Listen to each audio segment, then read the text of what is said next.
하나님 말씀 봅니다. 신약성경 사도행전 18장 18절로 28절 말씀입니다. 사도행전 18장 18절에서 28절 말씀 제가 읽어드립니다. 바울은 더 여러 날 머물다가 형제들과 작별하고 배 타고 수리아로 떠나갈새 브리스길라와 아굴라도 함께 하더라. 바울이 일찍이 서원이 있었으므로 겐그리아에서 머리를 깎았더라. 에베소에 와서 그들을 거기 머물게 하고 자기는 회당에 들어가서 유대인들과 변론하니 여러 사람이 더 오래 있기를 청하되 허락하지 아니하고 작별하여 이르되 만일 하나님의 뜻이면 너희에게 돌아오리라 하고 배를 타고 에베소를 떠나 가이사라에 상륙하여 올라가 교회 안부를 물은 후에 안디옥으로 내려가서 얼마 있다가 떠나 갈라디아와 부르기아 땅을 차례로 다니며 모든 제자를 굳건하게 하니라. 알렉산드리아에서 난 아볼로라 하는 유대인이 에베소에 이르니 이 사람은 언변이 좋고 성경에 능통한 자라. 그가 일찍이 주의 도를 배워 열심으로 예수에 관한 것을 자세히 말하며 가르치나 요한의 세례만 알 따름이라. 그가 회당에서 담대히 말하기 시작하거늘 브리스길라와 아굴라가 듣고 데려다가 하나님의 도를 더 정확하게 풀어 이르더라. 아볼로가 아가야로 건너가고자 하므로 형제들이 그를 격려하며 제자들에게 편지를 써 영접하라 하였더니 그가 감에 은혜로 말미암아 믿은 자들에게 많은 유익을 주니 이는 성경으로서 예수는 그리스도라고 증언하여 공중 앞에서 힘있게 유대인의 말을 이기미러라. 아멘. 우리 앞서 행하신 하나님, 이러한 제목으로 이 아침에 여러분과 함께 나눌 때 성령 여러분의 인생을 주되어 가시는 은혜가 넘치기를 축복합니다.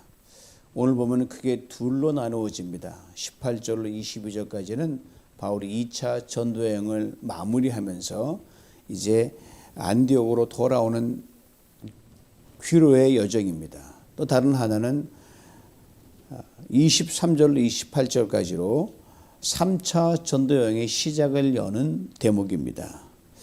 이 바울의 전도여행을 대할 때마다 늘 제 뇌리에 떠오르는 말씀이 있는데 바로 잠언 16장 9절입니다. 사람이 마음으로 자기의 길을 계획할지라도 그의 걸음을 인도하시는 이는 여호와시니라. 바울이 나름 계획을 세워서 전도 여행을 떠난 것은 분명합니다. 그런데 그의 발걸음이 닿는 행선지에서 돌발 변수들이 종종 발생했습니다. 그러니 멈추기도 하고 뒤로 물러서기도 하고 돌아가기도 하고 도망치기도 하고 이런 일이 비일비재했던 것이 바울의 전도 여행이었습니다. 이로 인해 배척받고 핍박을 받고 감옥살이도 하고 여러 차례 매를 맞기도 했습니다. 죽을 고비를 넘기기도 했다고도 해요. 바울의 이 굵직굵직한 전도 여행을 4차례에 걸쳐 하게 되는데 이 중에서 가장 드라마틱하게 전개된 그 바울 전도 여행이 아마 2차 전도 여행일 것입니다. 바로 돌발 별소로 만들어내신 분이 하나님이시기 때문이거든요. 하나님 때문에 길이 흘리고 하나님 때문에 고생하고 총 3년의 시간이 걸린 이 바울의 2차 전도여행 중에 지금의 터키 지역인 소아시아에서 전도를 하려고 하는데 하나님이 강권적으로 막으셨습니다. 방향을 틀으셔서 유럽으로 바울의 발걸음을 향하게 하셨습니다. 바로 2차 전도여행은 어떤 전략도 플랜도 전혀 먹히지 않은, 제일 좋은 게 no plan이 God's plan이라 그래요. 아무리 세워도 안 되면 안 되는 거거든요. 찬양의 가사처럼 이끄시는 대로 순종하며 갔습니다. 하나님이 주도하시는 여행이었기에 바울은 그대로 몸을 맡길 수밖에 없습니다. 안 맡기면 자꾸 고생만 하고 막히니까. 그런데 하나님께서 강권적으로 이끄신 이 전도여행 중에 바울은 참으로 많은 일을 겪습니다. 어려운 일을 무척 많이 겪어요. 마게도니아로 와서 우리를 도우라는 그 사람의 음성을 이게 하나님의 우리 들리는 음성이다. 그대로 순종하고 가자 해서 갔거든요. 유럽의 첫 번째 관문인 그 빌립보에서 선한 일을 하고도 감옥에 갇히는 일을 겪습니다. 다음 지역인 데살로니가에서는 유대인들의 시기와 극렬한 저항에 부딪혀가지고 급히 몸을 피할 수밖에 없었습니다. 그래서 피해서 간 곳이 브레아라는 곳인데요. 거기도 이 유대인 열성파들이 쫓아와가지고 보통 사람을 번거롭게 하고 회방 놓는 게 아니에요. 바울이 목숨을 건지기 위해 피신을 하기도 했습니다. 이런 아이러니가 없어. 하나님이 여시면 우리 일반적인 상식으로는 편하고 잘 가야 되는데 이거는 더 힘든 일이 막 같이 가는 거예요. 이후 홀로 아덴으로 가서 복음을 전했습니다. 거기는 우상이 득실거리는 곳이었는데 우상이 얼마나 많냐 하면요. 사람 만나는 것보다 신 만나는 게 훨씬 수월하다 할 정도로 도처에 널린 것이 발에 밝히는 것이 신이었습니다.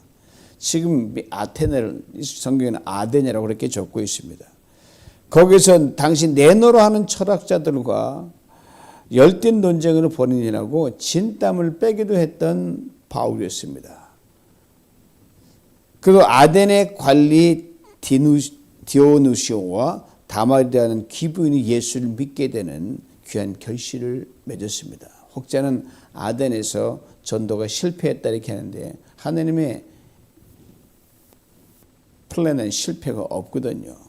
그냥 인간적인 관점에서 결실이 없어야 하는데 그렇지 않습니다. 아덴을 떠나 도착한 곳이 고린도였습니다. 방탕과 우상숭배, 성적 타락이 바로 그 지역의 트레이드마크가 될 적 그렇게 문란했던 곳이 고린도였습니다. 이른에 당시 고린도인 그런 말을 붙이면 저 사람 방탕한 사람, 성적으로 문란한 사람, 술주정뱅이 이러한 그걸 상징하는 그런 말이 되어버렸습니다. 거대한 죄악에 대해서 복음을 전한다는 것, 계란을 두고 바위치기였습니다. 유대인의 모함과 방해가 이곳에 또 어찌나 심했는지 바울이 법정에 끌려가서 서기도 했습니다. 이건 전도여행이라고 보기엔 이건 고난의 행진이었어요. 그런데 이런 바울의 고난의 전도 여행을 통해서 여러분 예수 그리스도 복음은 한 번도 멈춘 적이 없었습니다. 이게 기이한 겁니다, 여러분. 우리는 내가 실패했다면 하나님도 실패했다 서야 전혀 그렇지 않습니다. 우리의 관계없이 하나님은 여전히 승리하시고 여전히 하나님은 운행하시고 하나님은 여전히 활동하십니다. 우리의 감정과 우리의 상황 변화에 또 우리가 이렇게 손바닥 뒤집기로 이렇게 쉽게 판단할 것이 아닙니다. 하나님은 여전히 일하시니까요. 그대로 전진 또 전진이었어요. 이 바울의 이 전한 이 복음을 듣고 다양한 계층의 사람, 상류층, 중류층, 저 밑바닥층 다 돌아 모든 사람에게 맞는 그런 사람으로 바울을 하나님이 부르셨기 때문입니다. 탐험가의 의사였고 또 선교사로 평생을 아프리카에 헌신했던 데이빗 리빙스턴의 일화가 이 다윗의 오늘 본문 말씀을 통해서 이렇게 오버랩이 됩니다. 선교부에서 이런 질문을 리빙스턴에 던졌어요. 어디로 갈 준비가 되어 있습니까? 라고 묻는 거예요. 그럼 대체 인류 가겠습니까? 아프리카입니다. 아니면 유럽입니다. 하지 않겠어요? 리빙스턴이 이렇게 기가 막힌 답변을 했어요. 그것이 전진이라면 어떤 곳이라도 갈 준비가 되어 있습니다. 나는 어떤 고생도 어떤 종이가 하나님의 복음이 전진할 수 있는 곳이라고 하면 가겠다는 거예요. 대단하죠? 2차 전도연길에 오른 바울이 바로 그랬습니다. 자기는 보통 곳에 하나님의 복음은 그대로 전진 또 전진한 거예요. 바울에게 원치 않는 일들이 참으로 많이 일어났습니다. 그는 자신을 강권하여 마게도에 이끄신 하나님께 전적 순종을 했습니다. 하나님의 경륜을 믿었습니다. 예수 그리스도 복음이 가는 곳마다 능력으로 나타났습니다. 바울의 생각과 계획은 턱턱 막혔고 정말 답답했지만 하나님의 생각과 경륜은 한 번도 막힌 적이 없었습니다. 하나님께서 바울보다 항상 앞서 행하셔서 이 마게도니아에서 여러분 바울이 깜짝 놀랄 정도로 사람을 준비시켜 놓으셨고요. 상황은 아주 진짜 확실하게 어레인지 해 놓으셨어요. 좀 고생스럽더라도 여러분 하나님이 하신 걸 눈에 보면 고생이 아닌 게 인생 아닙니까? 하나님 하시는 거 눈에 안 보이니까 고생이다 그러는 거죠. 하나님이 앞서 행하신 그 터에 세워진 교회가 바로 빌립보 교회였거든요. 데살로니가 교회였거든요. 고린도 교회였고요. 그리고 에베소 교회였습니다. 어디 그뿐입니까? 훗날 이 교회들에게 바울이 보낸 편지글이 오늘 우리 신약성의 중요한 책들이 우리 손에 들려져 있고 우리 오늘 읽는 때마다 감동을 주고 성령의 동일한 역사와 행하심을 경험하고 있지 않습니까? 예수 그리스도는 어제나 오늘은 영원토록 동일하시기 때문입니다. 그게 바로 빌립보서요, 데살로니가 전후서요, 고린도 전후서요, 그리고 우리 수요 강해 나가는 에베소서입니다. 기이하죠. 이걸 왜 하나님이 틀으셨고 막으셨고 주도적으로 우리 앞서 행하신 하나님이십니다. 이게 하나님이 일하시는 방법입니다. 우리가 전적인 순종으로 나갈 때 하나님 우리 앞서 행하십니다. 그리고 당신이 그 놀라운 일을 이루십니다. 저 목회 일천하지만 지금까지 보면서 볼 때 그렇게 나갈 때 정말 힘들더라도 길을 턱 여는 게 보이는데 뭔가 된 것처럼 의지하게 되면요, 이게 잘 되는 것처럼 보여도 이게 아닌 게, 그게 바로 사람의 하나님 하신 일이더라고요. 이에 대해 바울은 이렇게 말했어요. 고린도전서 16장 9절인데 들어보시죠. 내게 광대하고 유효한 문이 열렸으나 대적하는 자가 많았더라. 바울을 대적하는 자들이 참으로 많았어요. 하여튼 가는 곳마다 회방꾼들이 그냥 진을 치고 있었으니까요. 근데 하나님께서 바울의 전도 여행을 위해 앞서 행하셔서 아주 크고 효과적인 문을 그때그때마다 열어놓으셨어요. 데살로니가에서 이보다 더 큰 역사가 일어났거든요. 딱 3주만 그곳에 머물렀거든요. 데살로니가 교회가 3주 만에 세워진 교회예요. 그리고 바울 훌쩍 떠날 수밖에 없었어요. 근데 그 짧은 기간에 교회가 든든해서는 놀라운 일이 일어났습니다. 이에 대해 훗날 바울은 데살로니가 교회 성도들에게 보낸 편지에서 이렇게 적고 있습니다. 1장 6절입니다. 너희는 많은 환난 가운데서 성령의 기쁨으로 말씀을 받아 우리와 주를 본받은 자가 되었더라. 우리 그리스도는 같은 고생을 해도요, 기쁨으로 그 고생을 감당하는 겁니다. 근데 같은 고생해도 기쁨이 없다? 이거는 문제가 있어요. 이렇게 가는 곳마다 하나님의 자신보다 앞서가서 행하신 일들을 리얼하게 경험하면서 나름 1년 6개월이라는 적지 않은 기간을 보냈던 이 고린도 교회를 떠납니다. 그리고 2차 전쟁을 마무리하는 쯤에 바울이 지금 놓여 있습니다. 오늘 보면 시작은 이렇게 그걸 증거합니다. 바울은 더 여러 날 머물다가 형제들과 작별하고 배 타고 수리아로 떠나갈 새 브리스길라와 아굴라도 함께 하더라. 바울이 일찍이 소원이 있었으므로 겐그리아에서 머리를 깎았더라. 짧은 말씀 속에 4가지 포인트가 들어있습니다. 첫 번째는요, 더 여러 날 머물다가 했습니다. 유대인 극력주의자들이 반대에 부딪혀가지고 바울을 몹시 교회를 막 흔들고 막 그랬거든요. 빨리 떠나고 싶지만 어디 그러겠어요. 그래도 힘들어도 안정된 걸 보고 떠나야 되잖아요. 그래서 상황이 진정될 때까지 힘들지만 머물면서 다독거리고 이제 안정이 되는 걸 보고 이제 바울이 떠났다는 말입니다. 둘째로 수리아로 갈세라 그랬습니다. 바로 수리아란 처음 출발했던 안디옥 교회가 있던 그곳입니다. 세 번째는요, 브리스길라와 아굴라도 함께 하더라 했어요.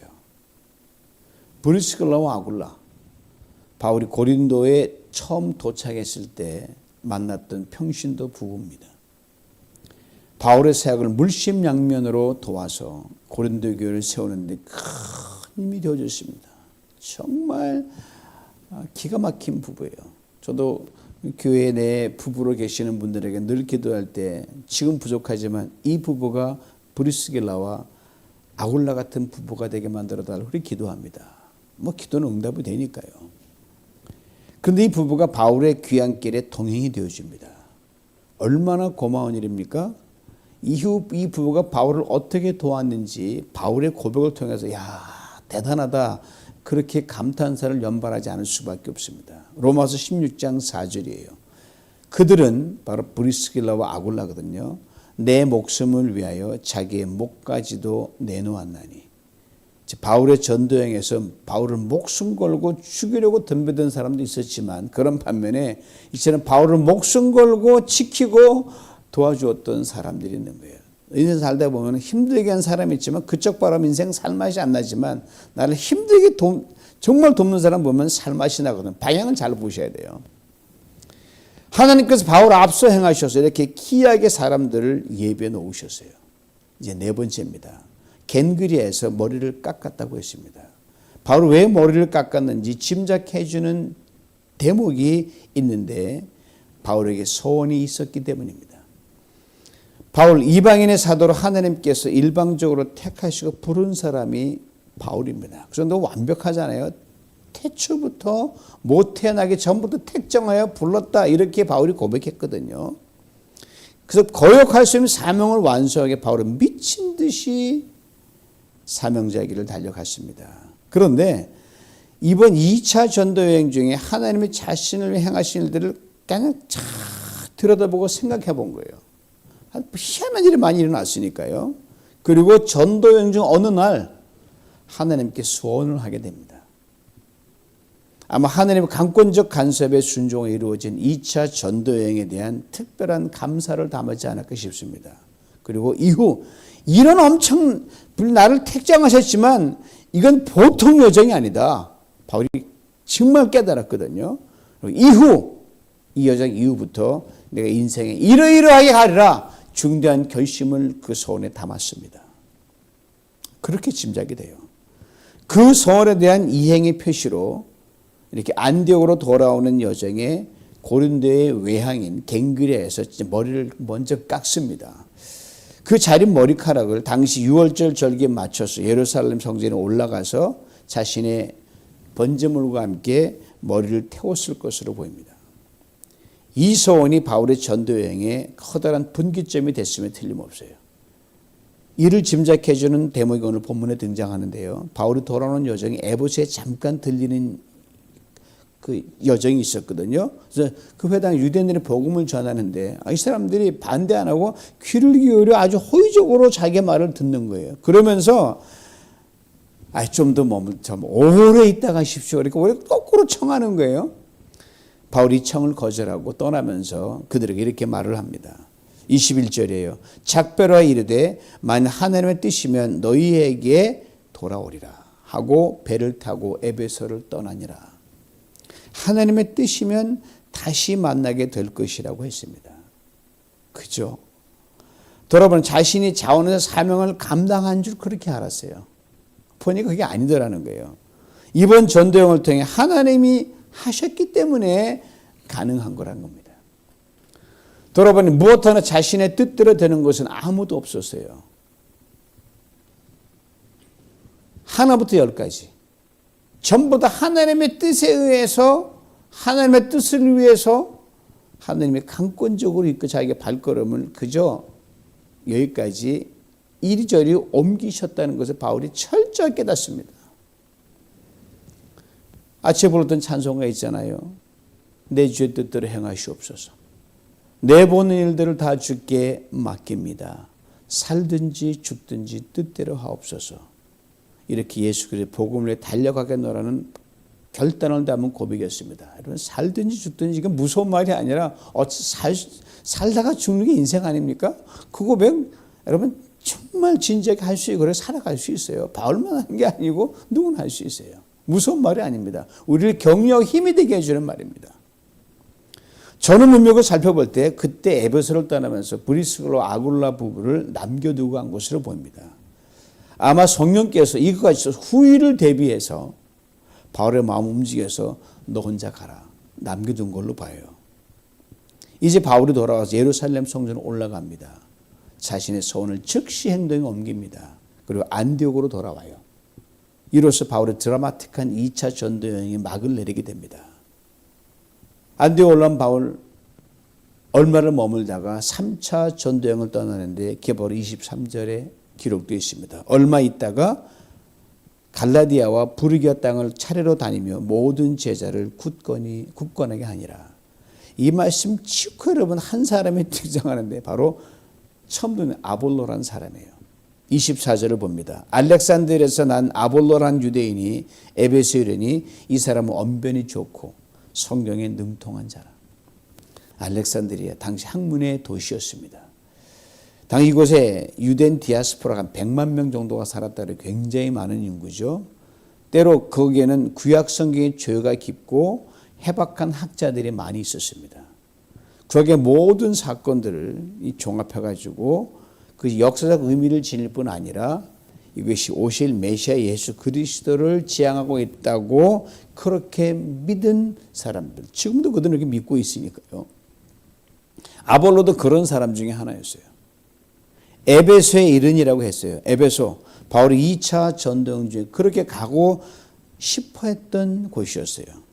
성령이 막으시고 마게도니아로 방향을 바꾸셔서 다만 안디옥으로 오는 길에 잠시 들렸을 뿐입니다.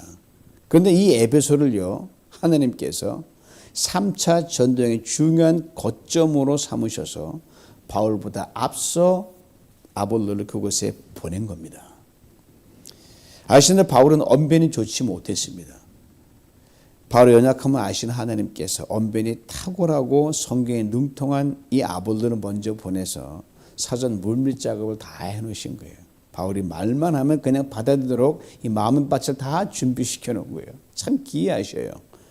아볼로가 에베소 구약의 말씀이 예수 그리스도를 지향하고 있다는 것을 열심히 가르쳐 줬습니다.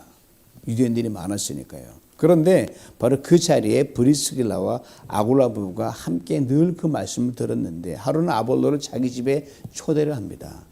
그리고 아볼로가 전하는 예수 그리스도를 정확하게 풀어서 설명해 줬습니다.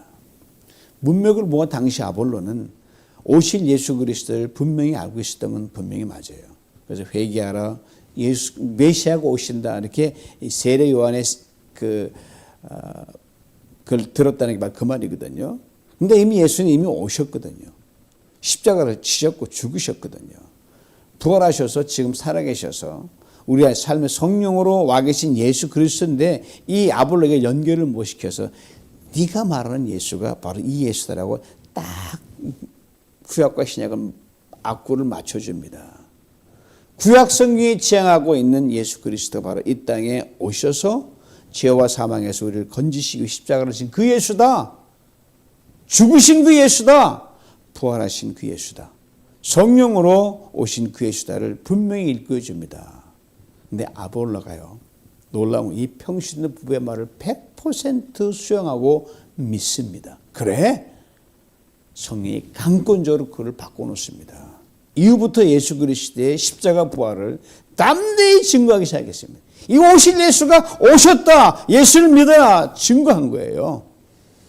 알렉산드리아 출신의 뛰어난 성경학자인 아볼로, 일개 평범한 평신도의 가르침을 듣고 겸손히 받아들일 만큼의 큰 그릇의 하나님의 사람이었습니다. 그의 대인관계가 탁월했다는 것을 우리가 짐작할 수 있죠. 이 아볼로를 하나님께서 고린도 교회로 보내셔서 성도들을 위로하고 교회를 든든히 세우게 했습니다. 이런 분파가 나온 것이지만 그 역할을 하게 하셨어요. 이에 대해 27절, 28절 이렇게 분명히 증거합니다. 아볼로가 아가야, 지금 고린도 교회가 있는 지역이거든요. 아가야로 건너가고자 하므로 형제들이 그를 격려하며 제자들에게 편지를 써 영접하라 하였으니 그가 감에 은혜로 말미암아 믿은 자들에게 많은 유익을 주니 이는 성경으로서 예수는 그리스도라고 증언하여 공중 앞에서 힘있게 유대인의 말을 이기미르라. 구약의 예언의 말씀에 예수 그리스도의 십자가 부활이라는 복음은 날개를 단 아볼로, 그의 전도 여정에 거침이 없었습니다. 그렇습니다. 복음은 말이 아닙니다. 능력입니다. 이 복음 때문에 바울이 다시 갱그리아에서 다시 소원했습니다. 이 복음 때문에 하나님께서 바울을 앞서서 행하셨습니다. 이 복음 때문에 바울은 핍박을 당해도 즐거워했습니다. 이 복음에 대해 성경은 오래전 이사야 선지자를 통해 이렇게 그래픽하게 말씀하셨습니다.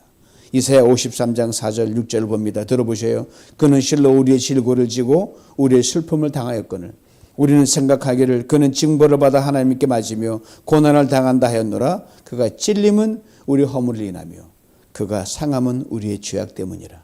그가 징계를 받음으로 우리는 평화를 누리고 그가 채찍에 맞음으로 우리는 나음을 받았도다.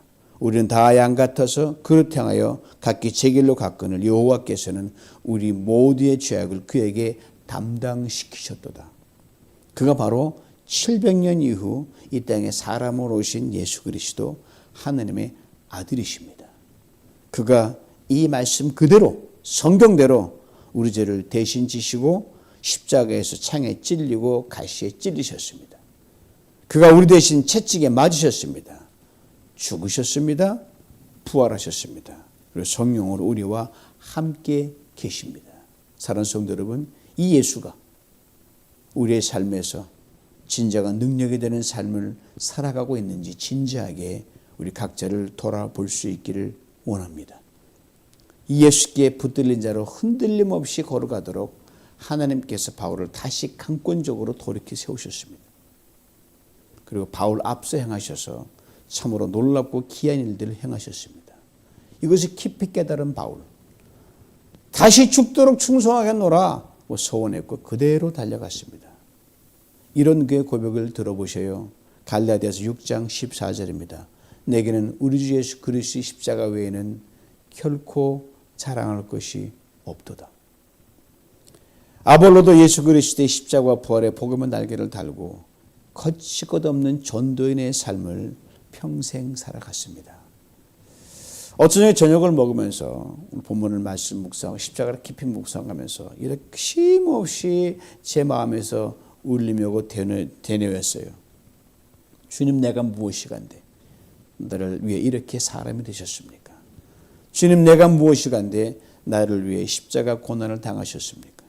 주님, 내가 무엇이간데 부활하셨고 내가 무엇이간데 나를 이토록 어제도 오늘도 평생토록 일깨워 주시고 또 사람 되라 가르쳐 주시고 여전히 받아주시고 사랑해 주십니까? 당신의 십자가와 부활의 능력 앞에 모든 것 종속시키기를 원합니다. 다시 십자가와 부활의 복음의 능력으로 살아가는 새로운 이정표를 쓸 수 있도록 나를 도와주시옵소서. 여러분, 이 고백을 끊임없이 하는 게 우리 신앙인의 본분이거든요. 이 예수 그리스도가 나의 주, 너의 주, 우리의 주님이 되십니다. 바울의 겐그리아의 소원과 결단이 우리의 소원과 결단이 되는 이 아침이 될 수 있기를 원합니다. 살든지 죽든지 내 모든 것 다 하나님 필요 없지만 그 마음을 받으신다는 거예요.